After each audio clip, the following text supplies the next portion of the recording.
በጣም ብዙ ሰዎች ከዩኒቨርሲቲ ተመርቀው ከወጡ በኋላ ምንድነው ምንሰራ ብሎ ተወዛግበዋል። ሌሎች ደግሞ ከኢትዮጵያ ውጪ እየሰሩ እየለፉ የነበሩ ሰዎች መጥተው እዚህ ምን እንሰራለን ብሎ በመወዛገብ ብራቸው እስኪያልቅ ድረስ ስራ ሳይጀምሩ እንደዚህ ከስረው ይቀራሉ ማለት ነው። ይሄ ደግሞ ያመጣው ነገር ምንድነው? ስራ ስለምንንቅ ነው። ይሄማ ትንሽ ስራ ነው፣ ይሄ ከሰራማ ሰው ምን ይለኛል?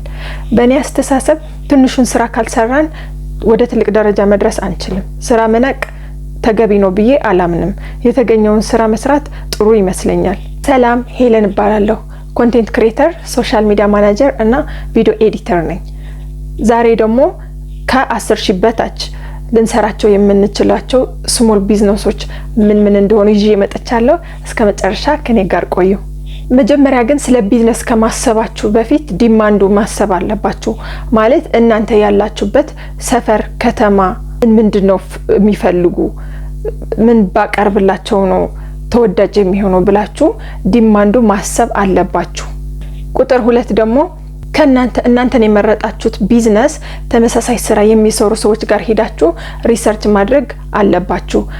ስንት ነው የሚያተርፉ፣ ስራው ላይ ያለው ቻሌንጅ ምንድነው፣ የነሱ ከስተመር እነማን ናቸው የሚለውን ማጣራት ይኖርባችኋል ማለት ነው። ስለዚህ እኔ የነገርኳችሁ ነገሮች ኮንሲደር አድርጋችሁ እናም ደግሞ ፈጣሪ ከተጨመረበት ውጤታማ የማትሆኑበት ምንም ምክንያት የለም። ስራዎቹ ምንድናቸው የሚለውን እንይ። ቁጥር 1 የእርጥብና የእንቁላል ሳንዱች ስራ ነው። ይሄ በነገራችን ላይ አሁን ላይ ብዙ ወጣት ብዙ ሰው የእርጥብ ሱሰኛ ሆኗል፣ እኔም ጨምሮ ማለት ነው።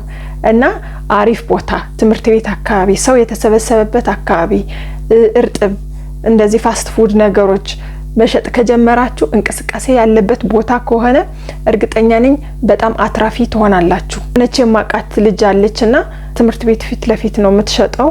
እናም በወረፋ ነው በጣም ነው የምትሰራ ማለት ነው። ስለዚህ የእርጥብ ስራ በአሁን ጊዜ በጣም አዋጭ ነው። ቁጥር 2 ደግሞ ወተት መሸጥ ነው። ወተት መሸጥ ሊያስጨምራችሁ የሚችል ነገር የቤት ኪራይ ነው። አነስ ያለች ትንሽዬ ቤት ተከራይታችሁ ወተት እየተረከባችሁ አሪፍ ወተት የሚያመጣላችሁ ሰው ካለ ከነሱ እየተረከባችሁ በጎን ደግሞ እርጎውንም ሃምባሻውንም ወተት ትኩስ ወተት እየሸጣችሁ እንቁላል እየሸጣችሁ እንዳቅርቦታችሁ ነው። አቅም ካላችሁ ሌላ ነገር መጨመር ትችላላችሁ። ከሌላችሁ ግን በትንሹ ይዛችሁ ቦታ መርጣችሁ አሪፍ ቦታ፣ በተለይ ደግሞ እንደዚህ ኮንዶሚኒየሞች ምናምን አካባቢ ከሆነ ብዙ ህፃናቶች ልጆች ስላሉ በጣም ብዙ ከስተመር ይኖረዋል። ስለዚህ እዛ ቦታ ላይ ስራ መጀመር በጣም አዋጭ ነው፣ አትራፊ ነው። ቁጥር 3 ደግሞ እኔም ስሰራው የነበረ ስራ ነው። በጣም አትራፊ ቆንጆ ስራ ነው። የጀበና ቡና ትራዲሽናል በሆነ መንገድ አድርጋችሁ በጣም የሚያምር የሚስብ አድርጋችሁ ለቦታው የእናንተ ክሬቲቪቲ ነው የሚወስነው፣ ቤታችሁ ለማሳመር ማለት ነው። የሆነ ሸራ ነገር አድርጋችሁ ውስጡ በጣም የሚያምር ሁኔታ ትራዲሽናል በሚመስል መንገድ አድርጋችሁ ስራውን ከጀመራችሁ እናም ደግሞ ቦታ ከመረጣችሁ በጣም አዋጭ ስራ ነው። እየሰራሁት ነበር ከተወሰነ አመታት በፊት። ልጆች ከወለድኩ በኋላ ነው ያቆምኩት ማለት ነው። ያው ከልጅ ጋር ስለማይመች ነው። ቁጥር 3 ደግሞ የእጅ ስራዎች ነው። ማለት የእጅ ጥበብ፣ ለምሳሌ ጌጣጌጦች ሊሆን ይችላል፣ የፀጉር ማስያዣ፣ ቦርሳዎች፣ ጫማዎች መርካቶ ምናምን ከተለያዩ ከገበያ አምጥታችሁ እቃዎችን አስተካክላችሁ የሆነ ጌጣጌጥ ነገር አድርጋችሁ ለምሳሌ የሆነ ጫማ ትገዙና ጌጣጌጥ ነገር ካደረጋችሁበት በጣም በአሪፍ ዋጋ ልትሸጡት ትችላላችሁ፣ አትርፋችሁ ማለት ነው።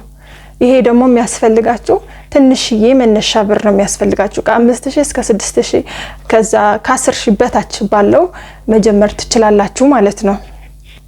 ግን ደግሞ ከዛ በፊት ኦንላይን ላይም ይሁን ኮርስም ላይ ትንሽ መማር ያስፈልጋል፣ ማየት ያስፈልጋል ስለሙያው ማለት ነው።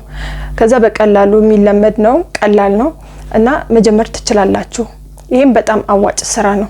የቤት ኪራይ ምናምን አያስፈልግም። ቤታችሁ ቁጭ ብላችሁ የምትሰሩት ነገር ነው። የችሎታ ደግሞ እውቀት ያስፈልጋል። እሱም አስጠኝ ነው፣ ተማሪዎችን ማስጠናት። በነገራችን ላይ 2 እህታማቾች አንድ ላይ ይኖር ነበርና አንድ ግቢ ነበርን የምንኖረው እና ሁለቱም የመንግስት ሰራተኞች ናቸው። ከዛ አንደኛዋ ምን ታረጋለች?